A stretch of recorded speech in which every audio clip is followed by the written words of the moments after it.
Hi மக்களே, நம்மகிட்ட Chevrolet Tavera சேல்ஸுக்கு வந்திருக்குங்க. 2006 மாடலுங்க. நம்பர் ஆஃப் ஓனர் 2 ஓனர்ல இருக்குங்க. இன்சூரன்ஸ் கரண்ட்ல இருக்கு. கிலோமீட்டர் வந்து 1,54,000 கிலோமீட்டர் ஓடி இருக்குங்க. லோக்கல் நம்பருங்க. All new brand new tyre போட்டிருக்காங்க. சென்ட்ரு ஏசிங்க வண்டி. Central lock, remote key, TV reverse கேமராங்க.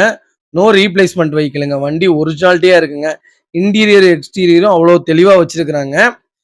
எல்லா சர்வீஸும் இப்பதான் பண்ணி வச்சிருக்காங்க. வண்டி எடுத்தா நீங்க ஓட்டுற மாதிரி இருக்குங்க. ஆயில் சர்வீஸ் கூட நீங்க பண்ண தேவையில்ல. வண்டி ஜென்யூனா வச்சிருக்கிறாங்க பார்ட்டி. டவேராவை பத்தி சொல்ல வேணாம். குவாலிஸ் எப்படி டொயோட்டால எப்படி குவாலிஸோ அதே மாதிரி தான் சவர்லெட்ல டவேராங்க. வண்டி வண்டி வச்சிருக்கிறவங்களுக்கு தெரியும். டவேராவை பத்தி டவேரா லவ்வர்ஸ்க்கு தெரியும் கார் எப்படின்னு. இதை நான் கோட் பண்ற பிரைஸ் வந்து மறக்காம கமெண்ட்ல நான் போடுறேங்க. மறக்காம செக் பண்ணி பார்த்துக்குங்க. கடைசியில நம்பர் இருக்கு. டவேரா தேவைப்படுதுன்னா மறக்காம கால் பண்ணுங்க. வண்டி வந்து சிவகங்கையில நிக்குதுங்க. வண்டி லொகேஷன் மறக்காம நம்ம சேனலை சப்ஸ்கிரைப் பண்ணி பாருங்க. சப்ஸ்கிரைப் பண்ணாதவங்க லைக் பண்ணுங்க, ஷேர் பண்ணுங்க. 7 சீட்டர் டவேரா யாராவது தேடிட்டு இருந்தாங்கன்னா மறக்காம இந்த வீடியோவை அவங்களுக்கு ஷேர் பண்ணுங்க. ரொம்ப ரொம்ப நன்றிங்க.